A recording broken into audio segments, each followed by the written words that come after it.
नमस्कार किसान साथियों, एक बार फिर से आपका स्वागत है अन्नदाता हित चैनल पर। तो आज हम बात करने वाले हैं कि धान की खेती में ऐसे कौन कौन से उर्वरकों का उपयोग करें जिससे हमारे धान के पौधे में अधिक से अधिक कल्लों का फुटाव हो और उत्पादन में हम बहुत ज़्यादा बढ़ोतरी हो। तो वीडियो के अंत तक बने रहे, आज हर एक पॉइंट पे हम डिस्कस करेंगे। तो किसान भाई, यदि हम धान में अधिक से अधिक कल्ले पाने चाहते हैं तो सिर्फ उर्वरक डालने से ही हमारे धान की कल्लों की बढ़ोतरी नहीं होती। हमें पहले से ही ध्यान देना होता है। जब हम खेत की तैयारी कर रहे होते हैं तो उस समय कैसे हमने तैयारी की है, हमने कौन कौन से उर्वरकों का उपयोग किया है। तो सबसे पहले बात करते हैं मृदा जाँच की। क्या आपने सॉइल टेस्टिंग अपनी ज़मीन की कराई है? अगर आपने कराया होगा तो आपको अपनी मिट्टी के हेल्थ के बारे में पता होगा कि मेरी मिट्टी को क्या ज़रूरत है, क्या नहीं ज़रूरत है, कितना हमें उर्वरक देना चाहिए, कितना नहीं देना चाहिए। इससे हमारे पैसे की बचत होती है और हमारी मिट्टी की को नुकसान होने से भी बचाया जा सकता है। क्योंकि जब हम ज़्यादा प्रयोग करते हैं उर्वरकों का तो हमारी मिट्टी की गुणवत्ता भी ख़राब होती है। तो पहली बात तो ये। दूसरी बात, अगर हम खेत की तैयारी कर रहे हैं तो क्या हमने लास्ट जुताई के समय हमने उर्वरकों का उपयोग किया है? जो बेसल डोज होती है, जैसे हम लोग उसमें यूरिया डालते हैं, पोटाश डालते हैं और फास्फोरस डालते हैं। दीमक की समस्या है तो दीमक के लिए फिप्रोनिल डालते हैं। तो क्या इन सब चीज़ों को आपने पहले प्रयोग किया है? अगर आपने प्रयोग किया है तो आपकी फसल बिल्कुल बहुत अच्छी होने वाली है और उसमें कल्लों का फुटाव होने वाला है। लेकिन अगर किसान भाइयों ने ये दोनों चीज़ें नहीं अपनाई हैं और उसने सीधे पौधों की रोपाई कर दी है अपने खेतों में, तो अब कैसे हम कल्लों का फुटाव ज़्यादा करें? ये क्वेश्चन ज़्यादा रहता है किसानों का। तो देखिए, पहली बात तो है, अगर हम खाना खाते हैं तो सिर्फ रोटी नहीं खाते हैं, रोटी साथ दाल भी खाते हैं, सब्जी भी खाते हैं, चटनी भी खाते हैं। तो एक चीज़ को देने से ही पौधा भरपूर ग्रोथ नहीं करेगा। हमें पहले से ही ध्यान देना पड़ता है कि हम फसल को कब कब क्या दें, कैसे दें। तो अब बात करते हैं। तो यदि आपने शुरुआती दिनों में अगर आपने DAP, पोटास, दीमक की समस्या है तो इसके लिए फिप्रोनिल का आपने उपयोग नहीं किया है, तो अब क्या कर सकते हैं?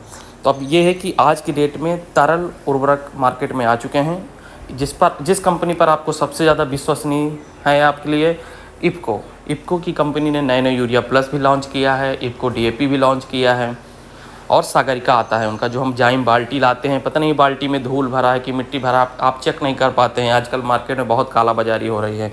तो अगर यदि आप इफ़को का यूज करते हैं, सोसाइटी से लेकर आते हैं, तो नंबर 1 का आपको मटेरियल मिलने वाला है। तो अगर आप लिक्विड फर्टिलाइज़र का यूज करेंगे तो अगर आप पौधे पे 100 रुपये का फर्टिलाइज़र डाल रहे हैं तो आपका पौधा पूरा फर्टिलाइज़र का उपभोग करता है। लेकिन अगर आप दानेदार डालते हैं तो आधा पौधा लेता है और आधा वाष्पोत्सर्जन के माध्यम से उड़ जाता है। तो आपके जो पैसे लगे वो पूरी तरह से यूटिलाइज नहीं होते हैं। तो यदि आप लोगों ने DAP शुरुआती दिनों में नहीं डाल रहा है तो DAP, मेरा आप लोगों से विनम्र निवेदन है कि आप लोग लिक्विड फॉर्म की DAP ही यूज करें। क्योंकि दानेदार DAP जो होती है वो जिस जगह पे आप डालते हैं वहीं पे पड़ी रहती, पौधे नहीं ले पाते हैं।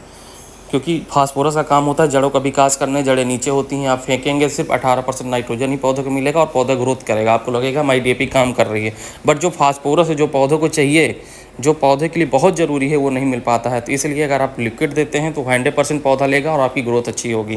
तो ये बात रही उर्वरक की। लेकिन क्या उर्वरक डालने से ही कल्ले का फुटाव हो जाएगा? बिल्कुल नहीं।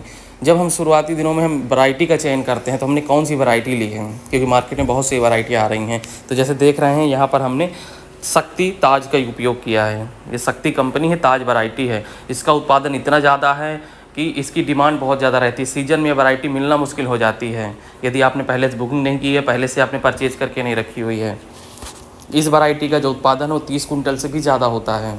जिसका दाना है वो चमकीला होता है, लंबा होता है। तो ये बहुत ज़्यादा उत्पादन देने वाली है। तो आप अगर हमसे जुड़े रहेंगे तो मैं इसका उत्पादन भी आपको, जैसे ही फसल की कटाई होगी तो इस पर मैंने आपको उत्पादन भी इसमें दिखाऊंगा। और हमारे फार्म पे बहुत सारी अलग अलग वैरायटी लगी हैं, कौन सी बेस्ट वैरायटी है। अब हम और मुख्य बिंदु हैं उस पर बात करेंगे, जैसे कि खरपतवार नियंत्रण। यदि हमने सब कुछ डाल दिया और हमने खरपतवार का नियंत्रण नहीं किया है तो भी हमारे फसल की बढ़ोतरी अच्छी नहीं होगी, उत्पादन अच्छा नहीं होगा। तो जैसे ही हम रोपाई कर देते हैं उसके 15 से 20 दिनों के अंदर ही अगर हमें दिख रहा है कि हमारे खेतों में खरपतवारों की संख्या बहुत ज़्यादा है, अगर वो 2 से 3 पत्ती के हो गए हैं तो आपको तत्काल ही उसमें स्प्रे कर देना है। अगर वो पौधा बड़ा हो गया, मजबूत हो गया तो बहुत नुकसान दे देगा और आपका उत्पादन गिर जाएगा। उसके लिए हम क्या कर सकते हैं? उसके लिए हम मार्केट से बिस्पायरीबैक सोडियम आता है, वो बहुत सारे नामों से आता है। नामनी गोल्ड का आपने नाम सुना होगा, हर कंपनी के अलग अलग नाम होते हैं। तो आपकी मार्केट में जो उपलब्ध हो अच्छी सी अच्छी कंपनी का, सिंजेंटा का, अडामा का, PI का, आप यूपीएल का, वो आप लेकर अपने खेतों में डाल सकते हैं। और जब आपके खरपतवार भी आपके खेत से नष्ट हो जाएंगे, तब हम कह सकते हैं कि हम इस बार हमारी जो धान के उत्पादन है वो बहुत अच्छा होगा, कल्ले भी अच्छे आएंगे, बालियाँ भी अच्छी आएंगी। लेकिन ये सब कुछ मैनेजमेंट करना पड़ेगा। सिर्फ एक चीज़ को डालने से ही हमारे उत्पादन अच्छा हो जाए, ऐसा पॉसिबल नहीं होता है। इसलिए जो प्रगतिशील किसान हैं, जब वो खेती करते हैं तो पहले दिन से अपने खेत की तैयारी कर लेते हैं कि मुझे जुताई के समय कितना खाद डालना है, मुझे रोपाई के बाद कितना डालना है, रोपाई के 30 दिन बाद कितना डालना है, 60 दिन बाद कितना डालना है। इसके बाद जब बाली आने लगती है तो वो हार्मोन्स का यूज किया जाता है। तो जिब्रेलिक हार्मोन्स हो गए, मार्केट में बहुत सारे आप टॉनिक के नाम से जानते हैं। जब इन सब चीज़ों को उपयोग करते हैं तो हमारे दानों की पैदावार बहुत अधिक होती है। तो ये जानकारी आप लोग कैसे लगी हमें कमेंट करें।